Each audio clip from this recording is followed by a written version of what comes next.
How do you automate your workflows as your business grows? Whether you are a startup, small or large business, this question is even more relevant today with the rise of tools and AI and the likes.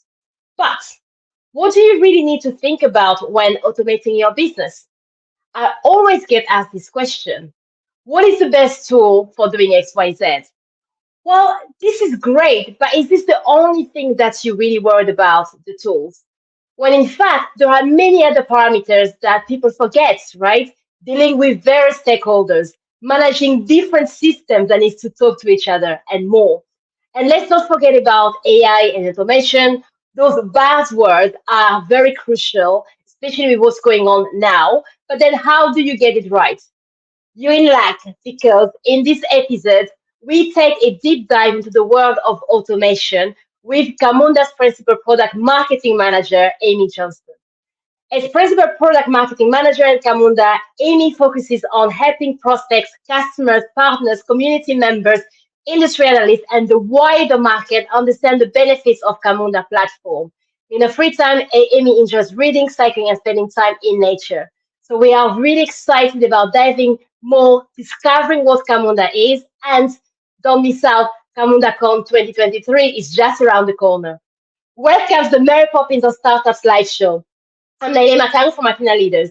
As a tech consultant and startup advisor, I will answer live the burning question that you have on your journey to Series A+.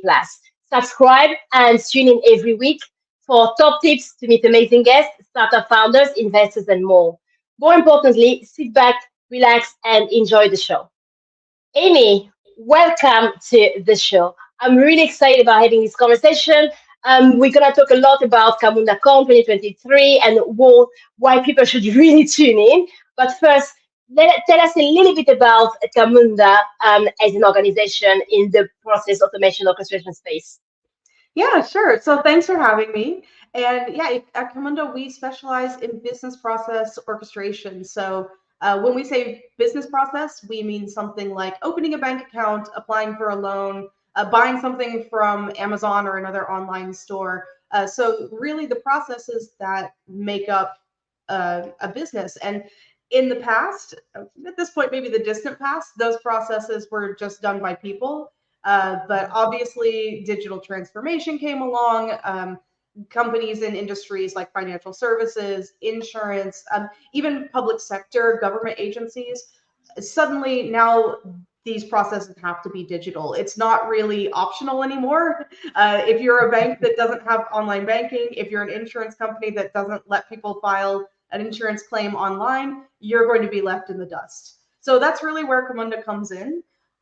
We provide this process layer on top of whatever software you need to automate your processes that allows you to model the process, visualize it, monitor it, troubleshoot it, all of that from the business process perspective. So whether you're using anything in the cloud, containers, Kubernetes, event streaming, like all of these modern technologies, you still get that business process perspective.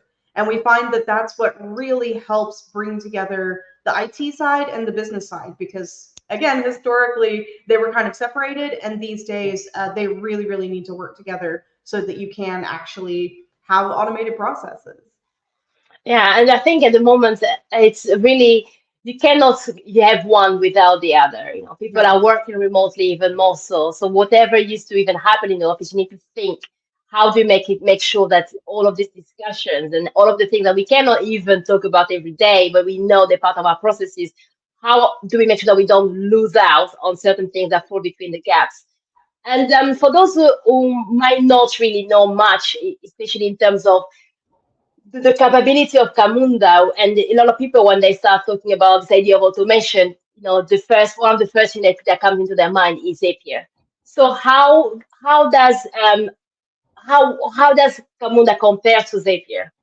Yeah, that's a great question. So Zapier is really good for relatively small, relatively straightforward processes. We actually use it internally at Camunda for things like if someone submits something to us in a form online, it goes into, of course, our customer relationship management software, but maybe we also want to have a notification in our corporate Slack.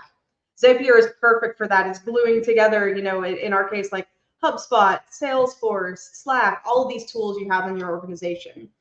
But Camunda, I would say, would probably be overkill for a process like that, because it's only a few steps. There's not a lot of process logic, not a lot of if this then that involved.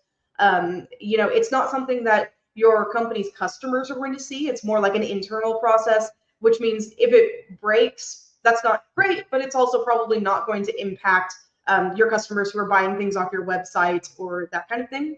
So Camunda is really designed for the processes that are more critical to the business and that are almost always, like 99.999% of the time, a lot more complex than something that you might automate with a tool like Zapier. More complex, more critical, touching more systems. And in a lot of cases, touching systems that are maybe like legacy, like even like a mainframe, systems that maybe don't have an API. So you need something like a bot to actually go log into a screen and do stuff. It's systems that maybe are actually running microservices. So just a lot more complexity and a lot more business criticality. And to me, it's like, yeah, both kinds of products have this concept of a process, and yeah, both products have a concept of automation, but really beyond that, they're very, very different in the best use cases that apply for them. Our co-founder, Bernd Rucker, has this great slide that he uses in presentations that basically says, like, process does not equal process. As in, like, we use the word process, it's super generic, but actually there are many, many different flavors of processes. And you really need to understand what you're trying to automate before you pick the tool to do it. Because, yeah, you can end up with like a tool that does this much stuff for a process that's this small, or a tool that kind of does this for a process that's really big and complicated. And I love that line, what you just said there about you really need to know what you're trying to do or what you are trying to automate or what your processes are before you pick a tool. And yeah, I think I've been reading and researching and really looking at the different videos about what Camunda does. And one of the things I really love is even before you start thinking about the logics of how do I do X, Y, Z, the first part of that is really mapping your processes. And there are even on your YouTube channels for anyone who's interested and they might think, oh my God, we really need this for our business as part of our digital transformation. Check out Camunda's YouTube channel, especially the videos on business process management, where they really break it down to you how you can do that using very simple examples. Because I believe that is one of the things that is always missing. If yesterday I was speaking to a bunch of startups and they were looking into in terms of they're just onboarding new clients, things are going a bit crazy, and it's like, what tools do I use, what tools do I use? We're like, yeah, but what are you trying to do and why do you need the tools? So is that something that you see a lot? And then how do you even as people are using Camunda, how do you advise people to really focus on that aspect and of course use the support on the Camunda platform to be able to do that? Yeah, it is really important, and it's really important that you have all of the stakeholders in the room. The people who understand the process from the business point of view, regardless of any technology that you might be using in the process, but really understand, what are we trying to do? Okay, we are trying to make it so that when people apply for a loan, if they have a certain credit score, they're auto approved. Okay, that's a simple concept. There, we can start there and then start mapping it out from there. Because if you don't have the people who really understand the process in the room, if it's all just IT and they're just solving the technical problem, then you're going to miss a lot of the things that just happen organically. Like, oh yeah, we know whenever people have a credit score in this range, yeah, that's when we take this process and we go through this paperwork and we do this check. Like, all of those things that knowledge is usually living in people's heads. Maybe it's written down, maybe where it's written down isn't accurate anymore. So you've got to have those people involved. And then of course on the IT side, they know what technologies exist in the organization already, but also they should know what's possible. they might come up with solutions or things that could be automated that people on the business side just had no idea that it was even possible to automate them. So you really have to get all those people involved and speaking the same language. And that's where at Camunda, we are very deep into the BPMN standard, which is, if you see any kind of Camunda screenshot or anything, you're going to see BPMN. It looks like a flow chart, boxes, arrows, that kind of thing. And the reason that we're really into this standard is that it provides this common language between the business stakeholders and IT. Because yes, you can go draw on a whiteboard. If you happen to be in a physical office, you can use a tool like Miro if you're virtual and working from home. And that's really great for the ideation and the discussion, but that's not executable, right? You can always lose something in translation from the whiteboard to the software engineer sitting down and actually coding the thing to make it run. The cool thing about BPMN is that it gives you all of that visualization, but it's also executable. It's XML underneath. You can add code to it and it will run on our workflow engine. So that's really kind of the glue that turns all of those conversations and all that collaboration and all that understanding the goal that we're trying to achieve into an actual artifact that can be used in software and that can actually run. And I think that's so cool. It's like a simple concept, but so powerful. And we've really seen that with our customers, that they really like that power of that common language. It's what enables them to get over that hump of like, oh, we've been trying to fix this process for years. Like, let's finally do it. Yeah. And it's relatively easy to learn because it's kind of just like a flow chart, a really technical flow chart. So it's something that I know we have a customer in Germany that just started with Camunda in January, and they have tax lawyers using BPMN to build workflows, which is like, well, that's someone who clearly understands the law really, really well, but maybe they're not working in IT. They're maybe not the most technically minded people, but they can still model out the process. So I think that's super cool. And that, for us, that's where it all starts, that understanding and like making it into an executable thing that you can use. And of course, just to add to that as well, is once you use that as a way or as a bridge to manage the conversation between the different parts of the systems and different people involved in the system. But of course, you include the other systems that need to talk to each other. But one thing that is also that you've mentioned and I really want to emphasize is the documentation part, because by using that, you don't have to come back and say, okay, right, now let's write documents in text format, which is difficult for people to understand. And especially our work is a lot with entrepreneurs and businesses, or even with teams, and it always feels like there's not enough time in the day. So by bringing everybody together and going through, especially on the same platform where the automation is happening, those who don't even need to care about the automation, what's happening in the background, only needs to understand and make sure that the flow is the right one. And if you have to come back and change it in the future, well, it's as easy as just going back on the Camunda platform. Yeah, and documentation is a great point because you'll as soon as you write it down, it's outdated. It's always and it's always the first thing. Like when someone doesn't have time, that's the first thing that falls off the plate that they're not going to take care of. And it's really cool to have this concept of the documentation is exactly what is being executed. There's no lagging behind. If you change something, it's immediately just changed in front of you. So you don't have that problem. And then you think about it multiplied across like all of the processes in a company, even a startup. I guarantee they have more processes than they even realize, because that's kind of like what their business runs on. And even if they don't even know it, because it's like a thing that one person in one department does, that's still that person's process. So once you multiply that effect of like having this real documentation that actually reflects what the processes are, then it's just multiplying across your company with everything that you do to actually like get your business done, actually sell stuff to people or sell services to people. Yeah. And I'm glad you mentioned startups there, because you're absolutely right. A number of startups who believe that they don't really have a lot of processes. We are small. We only have less than 10 people in the team. Yes, but everything you do is a process. Running this podcast is a process involved.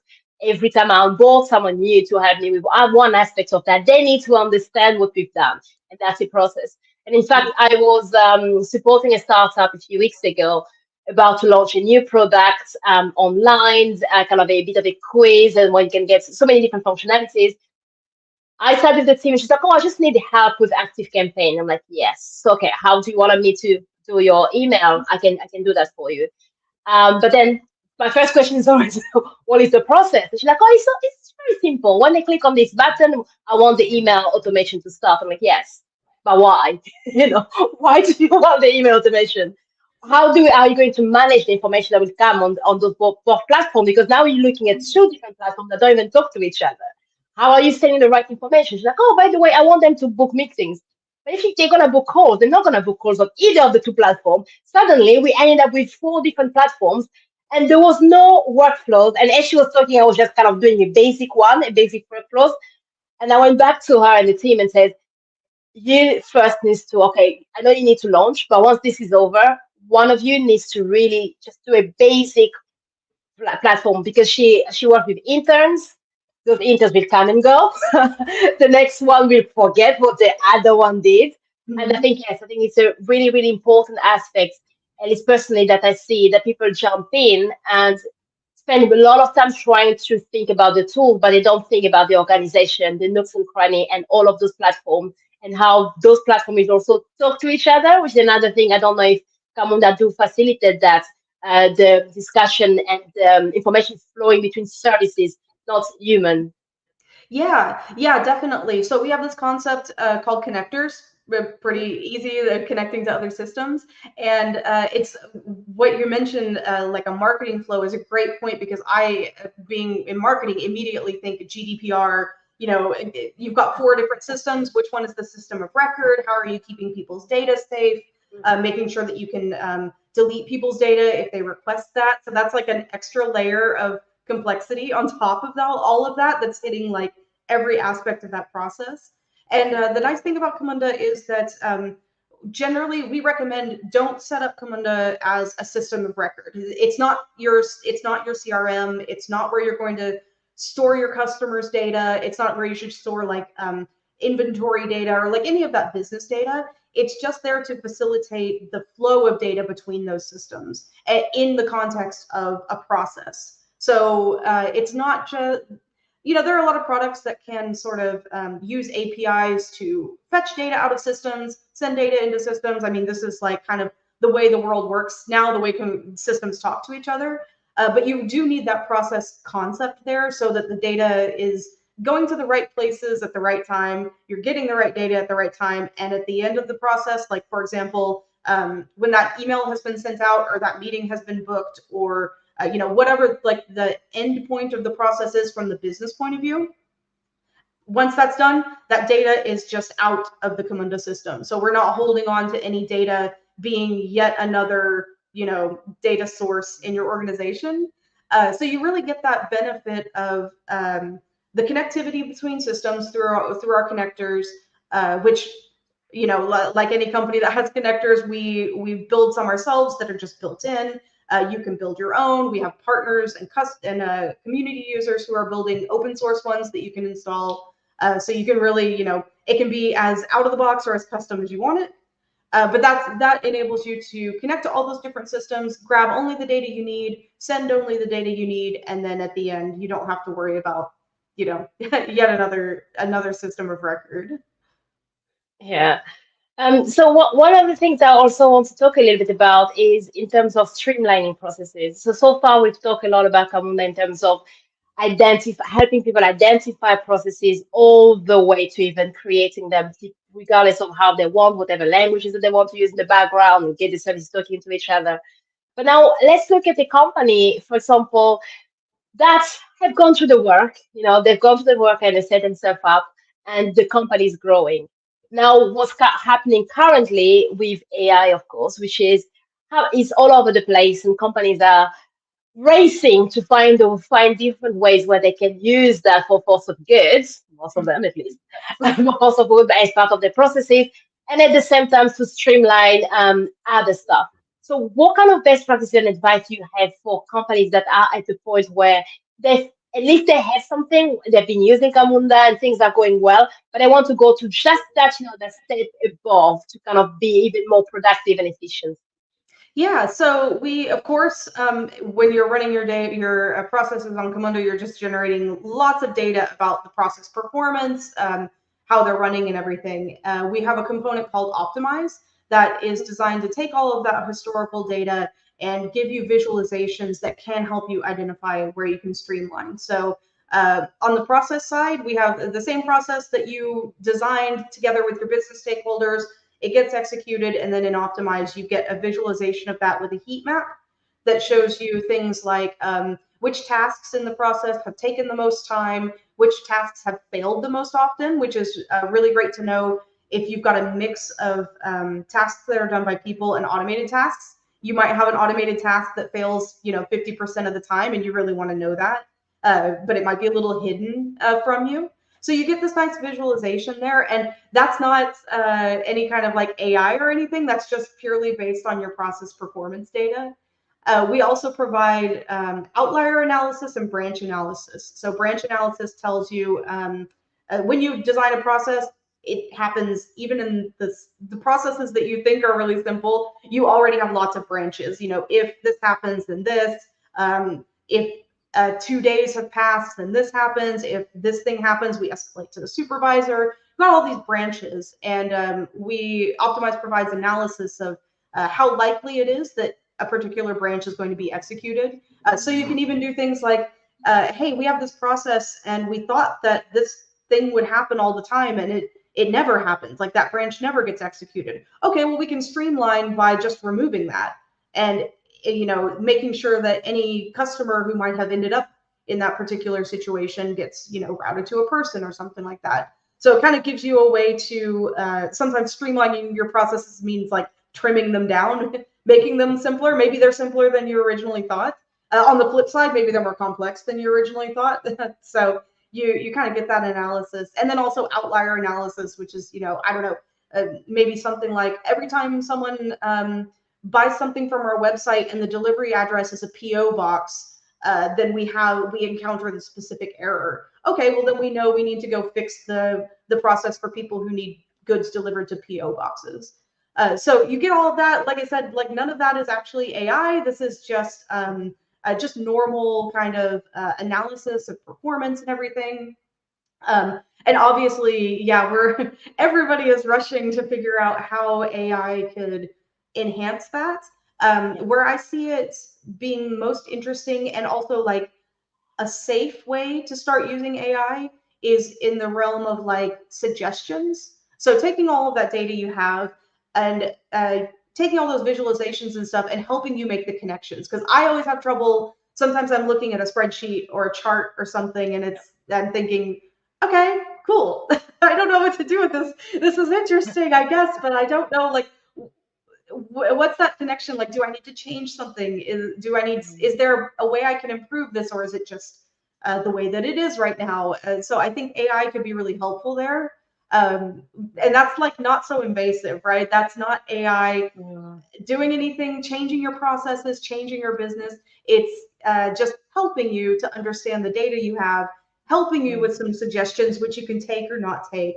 Just kind of like being your assistant rather than sort of taking over your business. Now, 5 or 10 years from now, I don't know where we'll be, but I feel like with how new a lot of stuff is, especially like generative AI from companies like OpenAI, predictive AI that is still sort of a mystery.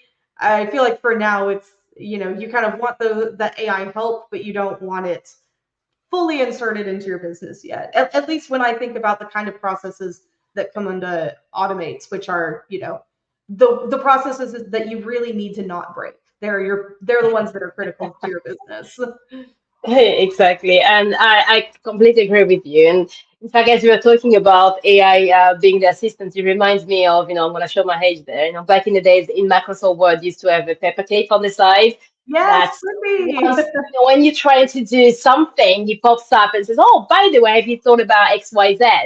And I believe that's where AI is at the moment, generative AI just to kind of help you to get somewhere, as long as you don't expect that to understand your entire process map and do it for you. In fact, I was reading something in the chat, and in one of the chat I've got with startups, and someone put a question saying, can I want to write, I start writing my pitch deck, or at least review my pitch deck. Can I use some kind of AI tools or just like a ChatGPT to do that?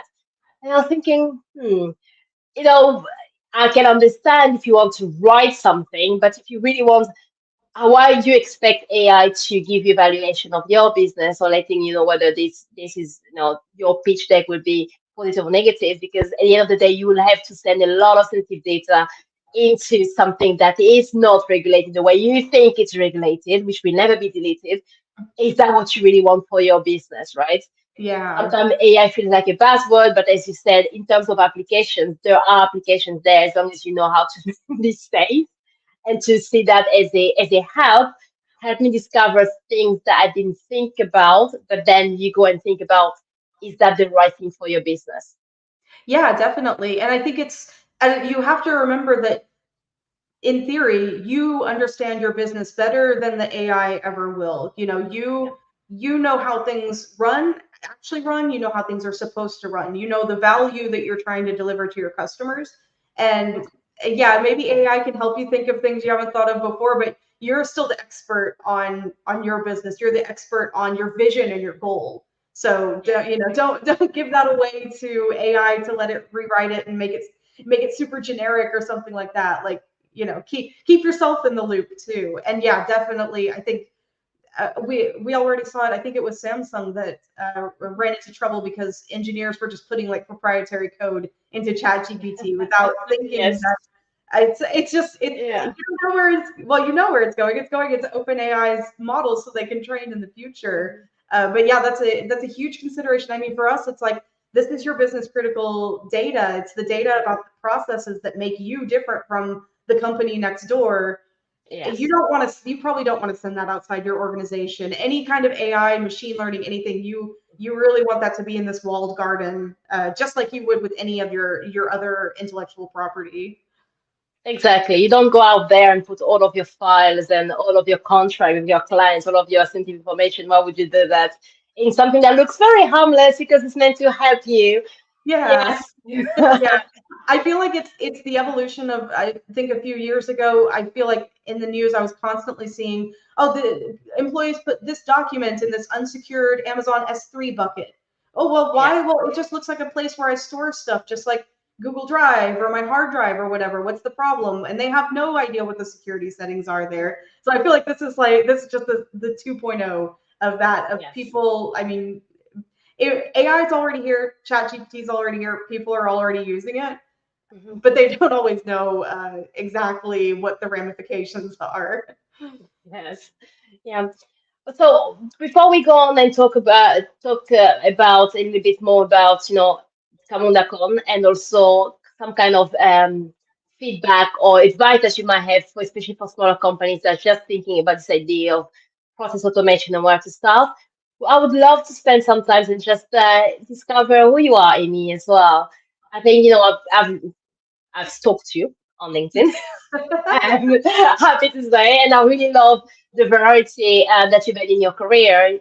And do you want to share with everybody that's listening a little bit about who you are? How do you get so fascinated, especially in terms of the product marketing space, and moving on into conferencing and the likes that come on there as well.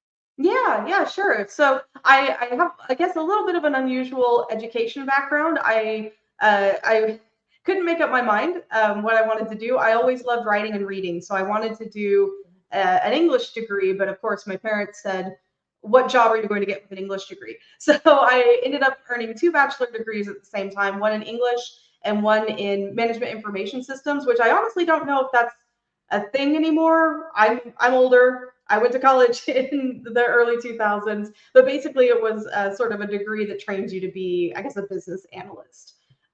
So I was really into this idea of communicating about technology, and that led me to my first career, which was technical writing. I was a technical writer for about 13 years. which I just think is such a cool job that I didn't know existed until I graduated from college. And I think it's maybe it's a little more popular these days, but I think it's such a cool job if you are interested in technology and interested in helping people understand how to use it and how it can help them get their jobs done. So that kind of, yeah, I did that for over a decade, and then was kind of thinking, well, what's my next step? How can I grow further? And that led me to product marketing, which is also about communicating about technology, just a little bit more on the marketing side rather than the usage side. And yeah, I really, really enjoyed it. I think it's another really cool career, especially because product marketing is so focused on value and achieving business goals. So also as a product marketer, I think, especially with my background, it really forces me to think about the why, like not just the how you use a particular product, piece of software, service, whatever, but the why, like where is it going to get you? What pain is it going to solve for a particular person, for a company as a whole? But a lot of times you're also thinking about that person who's going to be using the software, implementing it. So I found that really fascinating. Before I came to Camunda, I was working in the world of DevOps.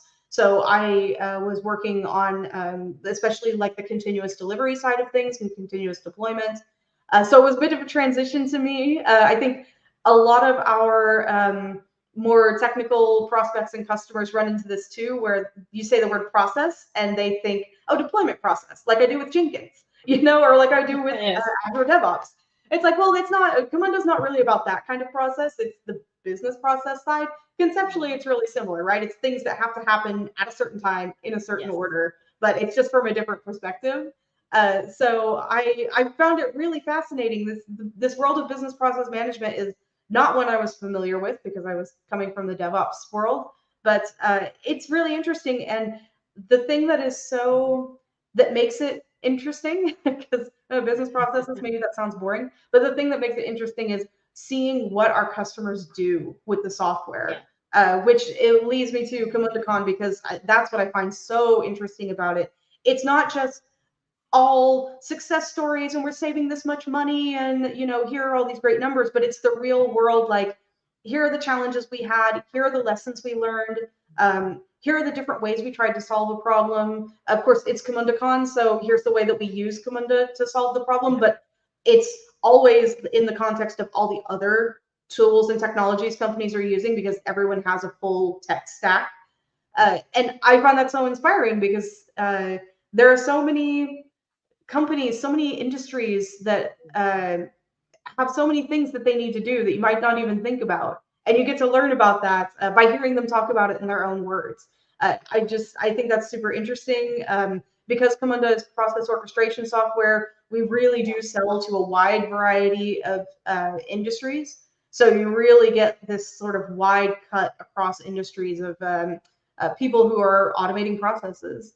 So yeah, it's pretty fascinating. And it's kind of cool because you do also get this cut of sometimes it's really, really technical software developers who are solving or who are presenting how they've solved a problem. But sometimes it's people who would describe themselves as not technical, people who are more on the business side or who are working closely with the technical side so that they can set stuff up for the business to use. So you also get that kind of diversity of perspectives and how they see their processes and how they see the problems they've been able to solve and the problems that they're going to be looking at in the future.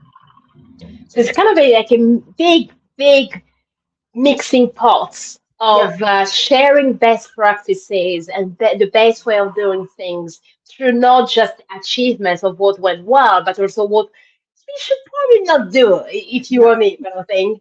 And that spans across different industries, which is great because something in different industry do things differently, but sometimes by borrowing some from another industry, you might actually realize that there's a bit of a shortcut that you never really thought about because you've always done things this way. And then there's also this mixing pot of, regardless of where you are in an organization, from the technical to the non-technical, how they've used Camunda, what is it that they've found that really helps them, to improve a business in a different way. And yes, as we've talked a lot about in this episode, if you want to build the right processes, whether you are streamlining or starting from scratch, you need everybody within your organization, from the most technical and non-technical. And the other thing that I also love, just to also highlight, is your own personal journey, Amy. I'm not gonna just glance over that, because I've started as a software engineer and then went into leadership. I do technical project management. I do tech consultancy, work with startups. I help people with processes, especially once they kind of have a product, they go to customers and go, oh, this is going crazy. I have to onboard people. I don't know what they need to do. Now I need to work with clients and I need to bring someone in my company, and they keep on pinging me every day to ask me basic questions. I'm like, because it's their processes, you know. So it's kind of all of that world. And I love the fact that, even from a software engineer, you mentioned your past as starting from a technical writer.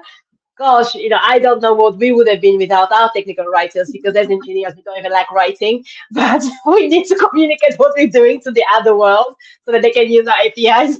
So, you know, it's Yeah. great to see people, the different paths that are not really talked about, if you know what I mean, when you talk about career in tech.